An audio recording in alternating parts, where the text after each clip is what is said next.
సిరిపురం గ్రామంలో ఎండలు మండిపోతున్నాయి. ఆకాశం నుండి సూర్యుడు నిప్పులు కక్కుతున్నాడు. చెరువులు ఎండిపోతున్నాయి. పశువులు నీడ కోసం వెతుకులాడుతున్నాయి. ఆ ఊరిలో రామయ్య అనే నిరుపేద కూలీ ఉండేవాడు. అతను చాలా నిజాయితీపరుడు. కష్టం చేస్తేనే కాని కడుపు నిండని బతుకు. అతని భార్య గౌరీ, ఇద్దరు చిన్నపిల్లలు. వారిది రెక్క ఆడితే కాని డొక్క ఆడని పరిస్థితి. అదే గ్రామంలో నాగభూషణం అనే పెద్ద వ్యాపారి ఉండేవాడు. ఆయనకు ఆస్తిపాస్తులు చాలా ఉన్నాయి. పరమ లోభి, జిత్తుల మారి. డబ్బు పోతే ప్రాణం పోయినట్టే. ఉదయం రామయ్య గుడిసె బయట అరుగుమీద నీరసంగా కూర్చుని ఉన్నాడు. గౌరీ ఖాళీకుండ పట్టుకుని వచ్చింది. ఏవండి, ఇంకా ఎంతసేపు ఇలా కూర్చుంటారు? ఇంట్లో చుక్క నీళ్లు లేవు. పిల్లలు దాహంతో ఏడుస్తున్నారు. ఆ పక్కన ఉన్న చెరువు కూడా ఎండిపోయింది. కనీసం తాగడానికైనా నీళ్లు తేవాలి కదా. ఏం చేయమంటావు గౌరీ? కానీ నీళ్లు తేవాలంటే ఆ ఊరి చివర బావి దగ్గరికి వెళ్ళాలి. నేను పనికి వెళ్ళి వచ్చాక తీసుకుని వస్తాను. ఈలోగా పక్కింటి శాంతమ్మ దగ్గర తీసుకో. మన బతుకులు ఎప్పుడు మారుతాయో ఆ దేవుడికే తెలియాలి. పొరుగింటి శాంతమ్మ గారు చెప్పారు, పక్క ఊర్లో కూలి పనులు దొరుకుతున్నాయట. బాధపడకు గౌరీ, ఈరోజు ఎలాగైనా పని సంపాదిస్తా. ఇలా ఉండగా వ్యాపారి నాగభూషణం తన గుర్రపు బండి మీద పట్నానికి బయలుదేరాడు. వ్యాపారం కోసం ఒక సంచి నిండా 100 బంగారు నాణాలు తీసుకుని వెళ్తున్నాడు. దారి మధ్యలో ఎండ వేడికి గుర్రం అలసిపోయి ఆగింది.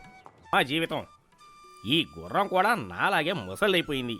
కాసేపు ఆ చెట్టు నీడన విశ్రాంతి తీసుకుందాం అనుకుని చెట్టు కింద నడుము వాల్చాడు. ఆదమరచి నిద్రపోయాడు. లేచి చూసేసరికి నడుముకి కట్టుకున్న బంగారు నాణాల సంచి లేదు. ఎక్కడో జారి పడిపోయింది. అయ్యో, నా బంగారం, నా ఆస్తి, నా ప్రాణం, నా 100 నాణాలు ఎక్కడ పడిపోయాయి దేవుడా? నాగభూషణం వెంటనే ఊరి దండోరా వేసే సుబ్బడిని పిలిచాడు. ఒరే సుబ్బడు, నా సంచి పోయింది. ఊరంతా దండోరా వెయ్యి. ఎవరైనా నా సంచి తెచ్చి ఇస్తే వాళ్ళకి 10 బంగారు నాణాలు బహుమానం ఇస్తానని చెప్పు. 10 నాణాలా? నిజంగా ఇస్తారా బాబుగారు?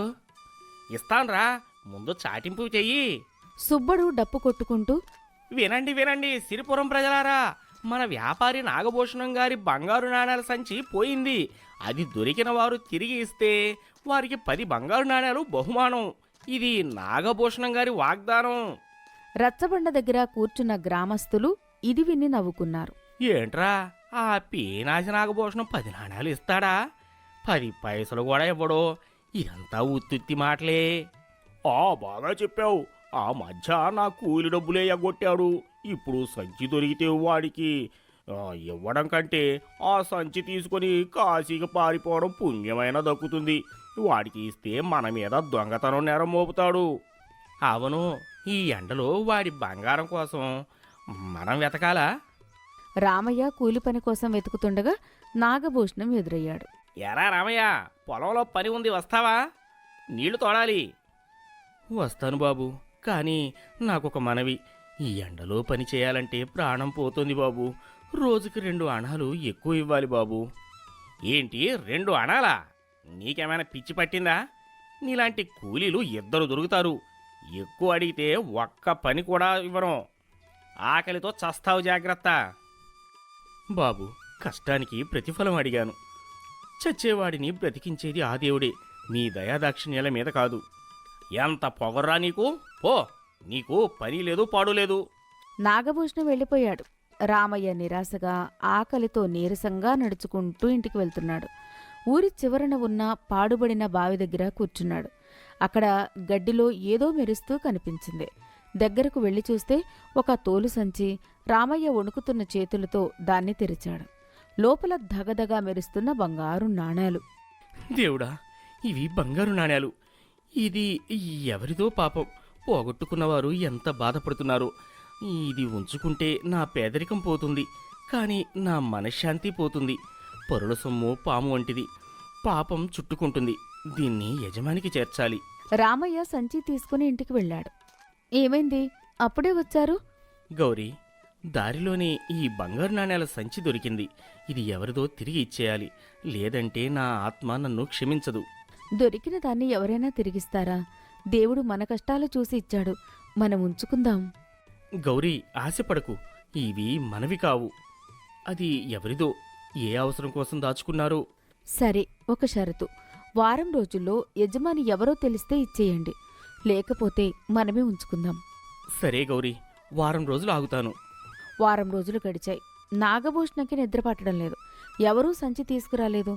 వెంటనే ఊరి దండోరా వేసే సుబ్బడిని పిలిచాడు. అరే సుబ్బడో, ఎవరు ఎందుకు రాలేదు? సరే, ఈసారి ఇలా చాటింపు వేయి. సంచి తెచ్చిన వారికి అందులోని సగభాగం నాణేలు బహుమతిగా ఇస్తాను అని చెప్పు. సగం ఇస్తే మీకేం మిగులుతుంది? ఇచ్చివాడా, ఒక్కసారి సంచి నా చేతికి రానివ్వు. వాడి మీద దొంగతనం నేరం మోపి ఒక్క పైసా కూడా ఇవ్వను. ఆహా, మీ తెలివి! వినండి వినండి, నాగభూషణం గారు తన బహుమానాన్ని పెంచారు. ఎవరైతే సంచిని తెచ్చిస్తారో వారికి సంచిలో ఉన్న సగం నాణేలు బహుమానంగా ఇవ్వబడతాయి. సగం మీదే. వినండి. రామయ్య, గౌరీ ఇది విన్నారు. ఏమండి, ఇది విన్నారా? సగం ఇస్తారట. అంటే 50 నాణాలు. ఇక మనకి ఏ లోటు ఉండదు. వెళ్ళి ఇచ్చేయండి. వాడు మోసగాడు గౌరీ, మాట మీద నిలబడతాడన్న నమ్మకం లేదు. అయినా సరే, ఇచ్చేద్దాం. మన మీద భారం తగ్గుతుంది. రామయ్య సంచి తీసుకుని నాగభూషణం ఇంటికి వెళ్ళాడు. నాగభూషణం ఇంట్లో కూర్చొని లెక్కలు వేసుకుంటున్నాడు. రామయ్య సంచితో లోపలికి వచ్చాడు. అయ్యా నమస్కారం. ఇదిగోండి మీ సంచి, బావి దగ్గర దొరికింది. నాగభూషణం ఆత్రంగా సంచిని లాక్కున్నాడు. నాణాలను కింద పోసి లెక్కపెట్టాడు. సరిగ్గా 100 ఉన్నాయి. నాగభూషణం కోపంగా నటిస్తూ, ఒరే రామయ్య, ఇందులోని 100 నాణేలే ఉన్నాయి. అవును బాబు, దొరికినప్పుడు కూడా 100 ఉన్నాయి. నేను ఒకటి కూడా తీయలేదు. అబద్ధం చెప్పకో. నా సంచిలో 200 నాణేలు ఉండేవి. అంటే నీకు రావలసిన బహుమానం సగం బంగారు నాణేలు నువ్వు ముందే తీసేసుకున్నావన్నమాట. ఇంకా నీకు ఇచ్చేది ఏమీ లేదు. పో ఇక్కడి నుండి. ఏంటి బాబు, ఎంత అన్యాయం! నేను పేదవాడిని కావచ్చు, కానీ దొంగను కాదు. దేవుడి మీద ప్రమాణం చేసి చెప్తున్నాను. నీ ప్రమాణాలు నాకెందుకు? నాతోనే వాదిస్తావా? పద, ఊరి పెద్ద దగ్గరికి వెళ్దాం. ఆ పెద్దరాయుడు గారే తెలుస్తారు. పదండి, నేను తప్పు చేయలేదు. నాకు భయం లేదు. మర్నాడు ఉదయం ఊరి మధ్యలో ఉన్న పెద్ద మర్రి చెట్టు కింద పంచాయతీ. ఊరి పెద్దరాయుడు గారు న్యాయం చెప్పడంలో దిట్ట. ఊరి జనం మొత్తం పోగయ్యారు. నాగభూషణం, నీ ఫిర్యాదు ఏంటి? అయ్యా, నా సంచిలో 200 బంగారు నాణేలు ఉండేవి. అది పోయింది. ఈ రామయ్యగాడు అది దొరికింది అని తెచ్చాడు. కానీ అందులో ఇప్పుడు 100 నాణేలే ఉన్నాయి. అంటే వీడు 100 నాణేలు దొంగిలించాడు. నేను ప్రకటించిన బహుమానం వాడు ముందే తీసేసుకున్నాడు. కాబట్టి వాడికి నేను ఏమి ఇవ్వను. రామయ్య, నువ్వేం చెప్తావు? ధర్మప్రభువులు, నేను ఆ సంచిని బావి దగ్గర చూశాను.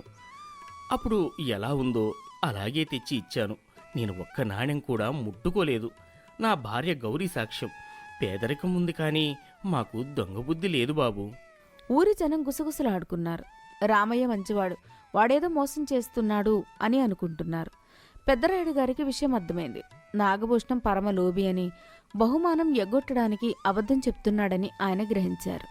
ఆయన చిరునవ్వుతో తీర్పు చెప్పారు. నాగభూషణం, నువ్వు చెప్పింది నిజమే అయి ఉండవచ్చు. నువ్వు పెద్ద మనిషివి, అబద్ధం చెప్పవు కదా. అవునండి, నేను సత్యహరిశ్చంద్రుణ్ణి. రామయ్య కూడా ఊర్లో మంచివాడిగా పేరు తెచ్చుకున్నాడు. వాడు కూడా అబద్ధం చెప్పడు. నాగభూషణం ముఖం తెల్లబోయింది. అది అది అని నసిగాడు. నాగభూషణం, నువ్వు పోగొట్టుకున్న సంచిలో 200 బంగారు నాణేలు ఉన్నాయి అన్నావు, అవునా? అవును బాబు. రామయ్యకు దొరికిన సంచిలో 100 బంగారు నాణేలే ఉన్నాయి, అవునా? అవునండి. అంటే దీన్ని బట్టి చూస్తే రామయ్యకు దొరికిన సంచి నీది కాదు. ఎందుకంటే నీ సంచిలో 200 ఉండాలి కదా. ఇందులో 100 మాత్రమే ఉన్నాయి. కాబట్టి ఇది ఎవరో పాపం 100 నాణేలు పోగొట్టుకున్న అభాగ్యుడి సంచి అయి ఉంటుంది. నాగభూషణం నెత్తిమీద పిడుగుపడినట్లయింది. అయ్యో, నా బంగారు నాణాలు నా నోటి దురుసు వల్లే పోయిందే. నేనబద్ధమాడాను బాబు. అందులో ఉన్నది 100, నా సంచి ఇదే అని గగ్గోలు పెట్టాడు.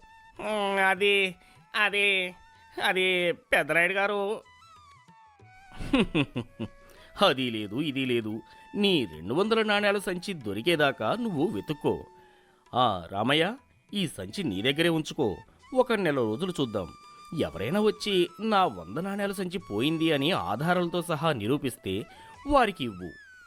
ఇంకా ఎవ్వరూ రాకపోతే దేవుడు నీ నిజాయితీకి మెచ్చి ఇచ్చిన బహుమానంగా భావించి ఆ 100 నాణేలు నువ్వే ఉంచుకో. అయ్యో, నా బంగారు నాణేలు నా నోటి దురుసు వల్లే పోయింది. నేను అబద్ధం ఆడాను బాబు. అందులో ఉన్నది 100. ఆ సంచి నాదే అది. నాగభూషణం, ఇప్పుడు మాట మార్చితే కుదరదు. న్యాయస్థానంలో అబద్ధం చెప్పినందుకు నీకు శిక్ష పడుతుంది. మర్యాదగా ఇంటికి వెళ్ళు. నాగభూషణం ఏడుస్తూ ఇంటికి వెళ్ళిపోయాడు. ఊరి జనం చప్పట్లు కొట్టారు. రామయ్య ఆ సంచిని ఇంటికి తీసుకెళ్లాడు. గౌరీ ఆనందానికి అవధులు లేవు. ఏమండి, పెద్దరాయుడు గారు ఎంత గొప్ప తీర్పు చెప్పారు. ఆ పాపికి తగిన శాస్తి జరిగింది. ఈ డబ్బుతో మనం ఇల్లు కట్టుకుందాం, పిల్లల్ని చదివిద్దాం. అవును గౌరీ, కానీ నా మనసు ఎందుకో అంగీకరించడం లేదు. ఆ నాగభూషణం ఎంత చెడ్డవాడైనా ఆ డబ్బు అతడిదే కదా. అతనికి ఇప్పుడు బుద్ధి వచ్చి ఉంటుంది. మనం ఆ డబ్బుని అతనికి ఇచ్చేద్దాం. మీ మంచితనం తగలయ్యా. సరే, మీ ఇష్టం. మీ మనశ్శాంతి ముఖ్యం. మరుసటి రోజు రామయ్య నాగభూషణం ఇంటికి వెళ్ళాడు. నాగభూషణం రామయ్యను చూసి, ఇప్పుడెందుకు వచ్చావు? నా ప్రాణం తీయడానికా? అయ్యా, ఇది మీ సంచి. ఇందులో 100 నాణేలే ఉన్నాయి.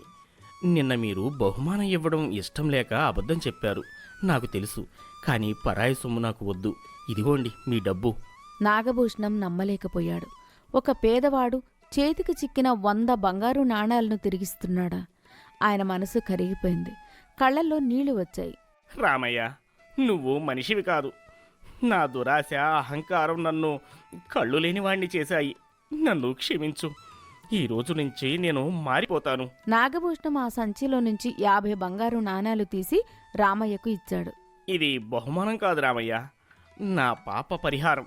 ఇదిగో తీసుకో. నీ పిల్లల్ని బాగా చదివించు. రామయ్య సంతోషంగా ఇంటికి వెళ్ళాడు. నాగభూషణం కూడా అప్పట్నుంచి పేదలకు సాయం చేయడం మొదలుపెట్టాడు. సిరిపురంలో సుఖ సంతోషాలు వెల్లివిరిశాయి. నీతి, నిజాయితీ ఎప్పుడూ గెలుస్తుంది. అది మనిషికి గౌరవాన్ని, ఆత్మతృప్తిని ఇస్తుంది. అత్యాశ, ఉన్నది చాలక అబద్ధాలు చెప్పి ఇంకా ఆశిస్తే చివరకు చేతిలో ఉన్నది కూడా పోతుంది. క్షమ, తప్పు చేసిన వారిని క్షమించి వారికి మారే అవకాశమివ్వడం గొప్ప లక్షణం.